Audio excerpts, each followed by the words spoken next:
সুপ্রিয় দর্শক, আসসালামু আলাইকুম।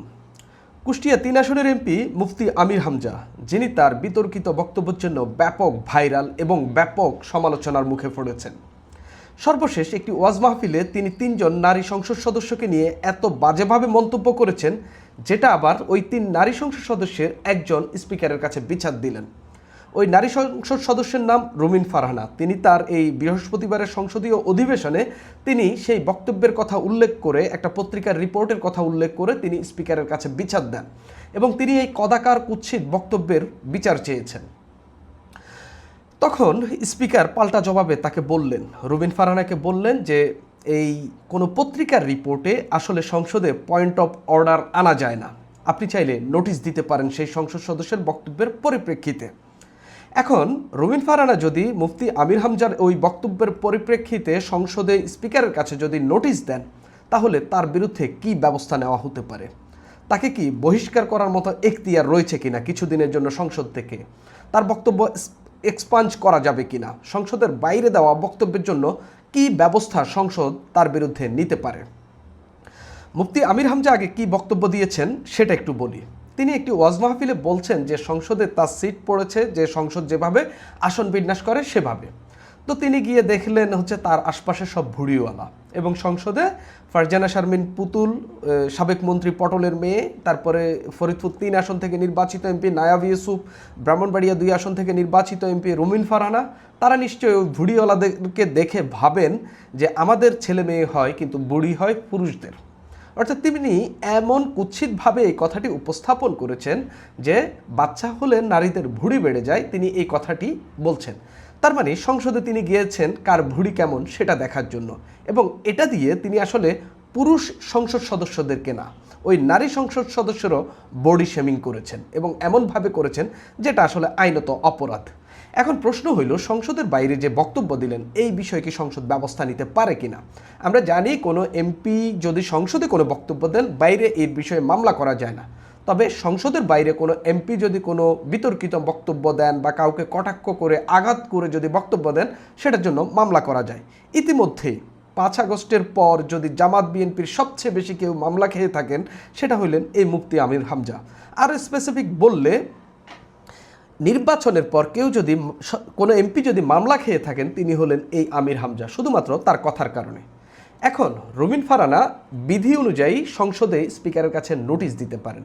এখন নোটিশ দিলে স্পিকার বা সংসদ এই মুফতি আমির হামজার বিরুদ্ধে কি ব্যবস্থা নিতে পারেন? এখানে নোটিশ দেওয়া হলে মুফতি আমির হামজার বিরুদ্ধে বেশ কিছু ব্যবস্থা স্পিকার নিতে পারেন। সেটার মধ্যে অন্যতম হইল তাকে সতর্ক করা যেতে পারে, কিংবা সংসদীয় কমিটিতে এই বক্তব্যটি পর্যালোচনার জন্য পাঠাতে পারে। সংসদীয় কমিটি যদি এই বক্তব্যটি পর্যালোচনা করে, সেই ক্ষেত্রে তারা কোনো সুপারিশ করতে পারে। সুপারিশ করে তারা জানাতে পারে যে এই বক্তব্যটি আসলে খুবই বাজে হয়েছে, বা যদি খারাপ হয়ে থাকে তারা সেই অনুযায়ী সুপারিশ করবে, এবং সুপারিশ অনুযায়ী স্পিকার সেই অনুযায়ী ব্যবস্থা নিতে পারেন। অর্থাৎ স্পিকার যখন কথাগুলো বলছিলেন যে সংসদের অনেক ক্ষমতা রয়েছে, যদি কেউ কাউকে আঘাত করেন বা কাউকে কটাক্ষ করেন বা কাউকে যদি আক্রমণ করে কথা বলেন, সেটার বিরুদ্ধে সংসদ কিন্তু অনেক ব্যবস্থা নিতে পারে। এখন সংসদের বাইরের কথা যেহেতু, সেটা এক্সপাঞ্জ করা যাবে না। শুধুমাত্র সংসদ অধিবেশনে যদি কোনো কথা বলা হয়ে থাকে যেটা খুবই বাজে বা কটূক্তিমূলক বা আক্রমণাত্মক, সেটা এক্সপাঞ্জ করার এখতিয়ার স্পিকার রাখেন, কিন্তু সংসদের বাইরের কথার জন্য তিনি এই এক্সপাঞ্জ করার মতো এখতিয়ার রাখেন না। আপনাদেরকে যদি একটা ঘটনা বলি, সাবেক প্রতিমন্ত্রী মুরাদ হাসানের কথা তো আপনাদের নিশ্চয় মনে আছে, যিনি ব্যারিস্টার জাইমা রহমানকে নিয়ে, জনাব তারেক রহমানের মেয়ে, এমন একটা বাজে মন্তব্য করেছেন যেটা নিয়ে খুব শোরগোল পড়েছিল এবং ব্যাপক সমালোচনা হয়েছিল। তারপরে তিনি যখন তার একটি অডিও ফোন আলাপ ফাঁসের পর যখন তার প্রতিমন্ত্রীর পদ হারান, তখন সেই সময়কার স্পিকার ডক্টর শিরিন শারমিন একটি আদেশ দিয়েছিলেন যে এই টাইপের কোনো বক্তব্য সংসদে দিয়েছেন কিনা, যদি দিয়ে থাকে সেটা খুঁজে বের করে এক্সপাঞ্জ করার জন্য তিনি বলেছেন। কিন্তু সংসদের বাইরের যে বক্তব্য, সেই বক্তব্যের জন্য তিনি আসলে তেমন কিছুই করতে পারেননি বা সম্ভবও না। আসলে সংসদের বাইরের কোনো বিষয়ে তিনি অ্যাকশন নিতে পারেন না। তবে মুফতি আমির হামজার যে বক্তব্য, সেই বক্তব্যের জন্য বা এটা যদি সংসদীয় কমিটির কাছে পর্যালোচনার জন্য যায়, তারা তখন বিবেচনা করে সুপারিশ করতে পারে।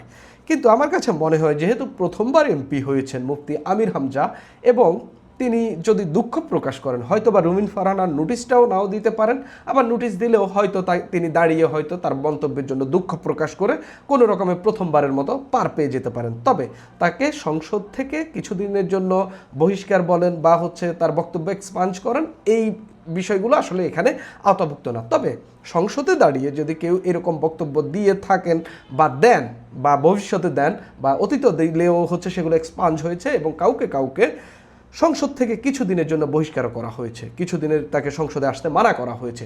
তো যদি এটা সংসদে দিতেন সেটা তিনি এই বিচারের মুখোমুখি হইতেন, বহিষ্কারের মুখোমুখি হইতেন কিছুদিনের জন্য। এর বাইরে আসলে সেরকম কোনো ব্যবস্থা নেই। তবে আরেকটি ব্যবস্থা থাকতে পারে, সেটা হলো জামাত যদি মনে করে যে মুফতি আমির হামজা যে কথাগুলো বলছেন এটা তাদের দলের শিষ্টাচার বহির্ভূত এবং তাদের দল এটা অ্যালাউ করবে না, যদি তাকে বহিষ্কার করে। তিনি তো জামাতের মনোনয়ন নিয়ে দাঁড়িপাল্লা নিয়েই তিনি নির্বাচন করেছেন। যদি জামাত তাকে বহিষ্কার করে সেক্ষেত্রে তিনি স্বতন্ত্র, যদি মানে যেহেতু একটি দলের প্রতীক নিয়ে নির্বাচন করেছেন, আমাদের সংবিধান অনুযায়ী তিনি আর সংসদের এমপি থাকবেন না, কেননা দল তাকে বহিষ্কার করেছে। এর মধ্য দিয়ে 70 অনুচ্ছেদ অনুযায়ী অটোমেটিক্যালি তিনি তার সংসদ সদস্য পদ বাতিল হয়ে যাবে, যেহেতু দল তাকে বহিষ্কার করেছে। অর্থাৎ জামাত চাইলে তার সংসদ সদস্য পদ চলে যেতে পারে যদি জামাত মনে করে থাকে এই কথাগুলো।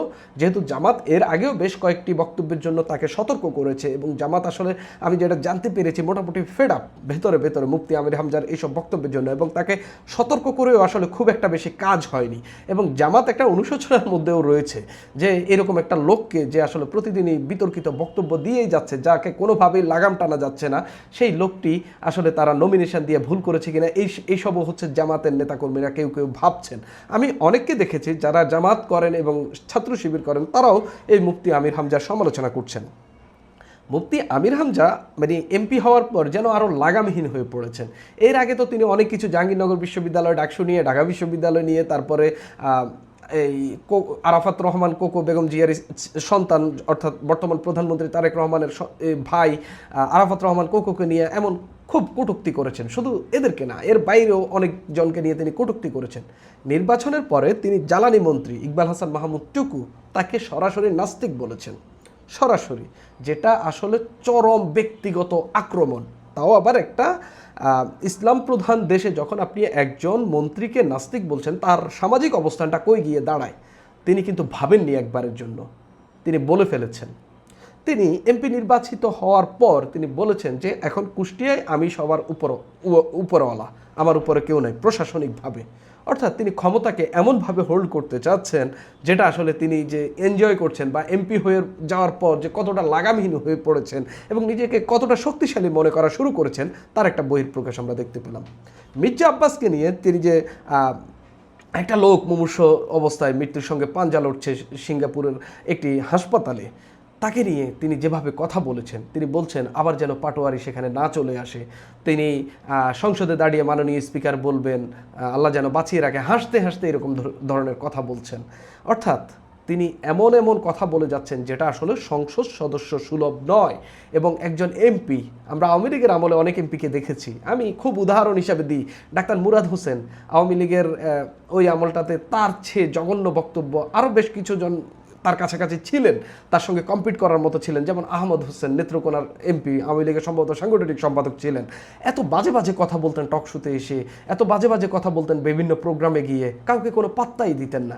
ঠিক একই কায়দায় একই পথে হাঁটছেন এই আমির হামজা। আমি মনে করি জামাত ইসলাম খুব দ্রুতই তার লাগাম টানা দরকার, এবং এটা পুরো সংসদ সদস্য বা এই যে নির্বাচনের মধ্য দিয়ে মানুষ যে তাকে 1,82,000 ভোট দিয়েছে, সেই ভোটাররাও কিন্তু ভাববেন যে আমরা কাকে ভোট দিচ্ছি। আবার অন্য ভোটাররাও ভাবছেন যারা ওই আসনের না, তারা কিন্তু অনেকেই, আমি একটা ভিডিও এর আগে বানিয়েছিলাম, অনেকেই বলছেন আসলে এই লোককে ভোট দিয়েছে কে, এমন নন ক্যালিভারের একজন ব্যক্তি যিনি আসলে এমপি হওয়ার যোগ্যই না, যে সংসদে গিয়ে আসলে কি বলবে, ওয়াজ মাহফিলে কি বলবে। আপনি দেখেন হুজুরদের মধ্যে সবচেয়ে বিতর্কিত হুজুর বর্তমানে কিন্তু এই মুফতি আমির হামজা, অথচ আওয়ামী লীগের আমলে ব্যাপক নির্যাতনের শিকার হয়েছিলেন, কিন্তু তাকে এখন সম্ভবত তার দলের লোকেরাও খুব আহামরি পছন্দ করে না, শুধুমাত্র তার এই নিকৃষ্ট ধরনের বক্তব্যের জন্য। তিনি একেবারে সর্বশেষ যে কথাগুলো বলেছেন 3জন নারী এমপিকে নিয়ে এবং আহ, আহ, একটু পেট বড় সংসদ সদস্যদেরকে নিয়ে তিনি যেন সংসদে গেলেনই অন্যের পেট দেখার জন্য। এটা খুবই খুবই ব্যক্তিগত আক্রমণ এবং বডি শেমিং হয়েছে। সুপ্রিয় দর্শক, এখন এই পর্যন্তই।